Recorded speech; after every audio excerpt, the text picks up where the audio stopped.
It starts the same as any solid wood table would. You got to get flat lumber first.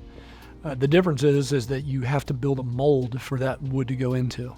And we have a team of guys that's all they do. They build molds, they pour epoxy, and they work on strictly resin projects. Building a mold is not easy. It requires a lot of inputs. It requires a lot of attention to detail, because if you get it wrong, you are out the thousands of dollars worth of resin that has ended up on the floor in the past. So we take our time with those. Now, once that project has been poured, cured, and is ready for additional machining, you got to basically start back over again, because it'll come out, that resin doesn't cure perfectly flat. There's variations in it based on how it cures differently in different spots. So that project then has to be reflattened. It has to be re-squared up, resanded. And then if during that machining process it needs any fine detail work, sometimes we'll remachine a slab and there's a little pocket of air that got trapped in there, then it has to go back to the fills department. They have to refill that before it moves on to the sanding and finishing process.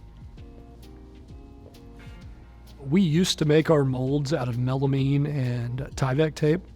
Year and a half, 2 years ago, we switched to using high-density polyethylene. It's essentially a 1-inch thick plastic sheet that is bigger than the table, and it's 100% reusable. So once that table is cured enough to be removed from the mold, the sides peel off. We peel the silicone off of the HDPE sides and the sheet, and the table will pop right out like it's on a non-stick pad. And then we'll move that table on to finish curing outside of the epoxy room for about an additional week.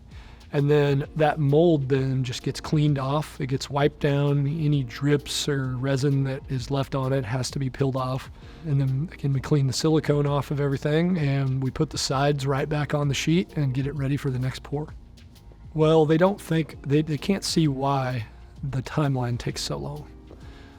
In their mind, it's just throw a slab in a mold, pour the resin, next week you're already machining it. But that's not the case. Those things fluctuate as much as anything else does with the seasons. So in the summertime, we have to air condition the room to keep the resin from getting too hot.